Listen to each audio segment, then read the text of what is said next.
চট্টগ্রাম নগরের কর্ণফুলী রপ্তানি প্রক্রিয়াকরণ এলাকা কেইপিজেডে একটি ফোম কারখানায় অগ্নিকাণ্ডের ঘটনা ঘটেছে। শুক্রবার দুপুরে কেইপিজেডের ভেতরে জান্ট অ্যাক্সেসরিজ নামে ওই কারখানায় আগুন লাগে।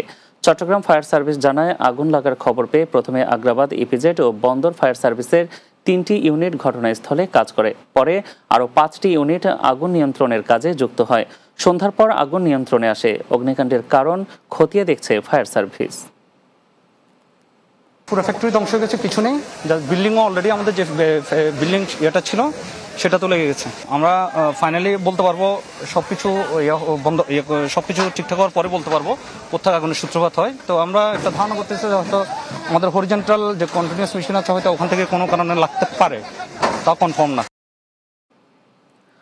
পরিবেশ বিপন্ন হলে জীবনও বিপন্ন, এ বার্তাকে সামনে রেখে চট্টগ্রাম বিশ্ববিদ্যালয়ে শুরু হয়েছে SSC/LS ন্যাশনাল ল অলিম্পিয়াড 2025।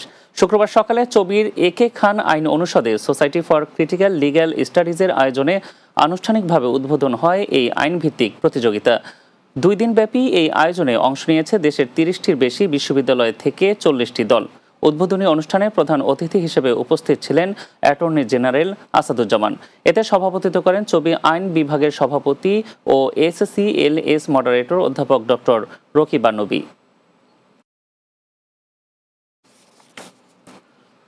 চট্টগ্রামের লোহাগাড়ায় বিষ পানে শহীদুল ইসলাম নামে ট্রাক চালকের মৃত্যু হয়েছে।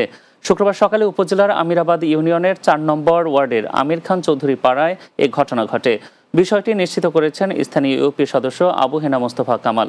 নিহত ট্রাক চালক শহীদুল ইসলাম হলেন উপজেলার আমিরাবাদ ইউনিয়নের 4 নম্বর ওয়ার্ডের আমির খান চৌধুরী পাড়ার আবু তাহেরের ছেলে।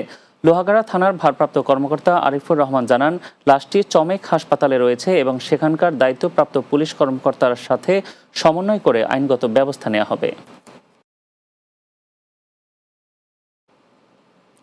রাতের বাংলা নিচ্ছে আরও একটি বিরতি, ফিরছি কিছুক্ষণের মধ্যে, সঙ্গেই থাকুন।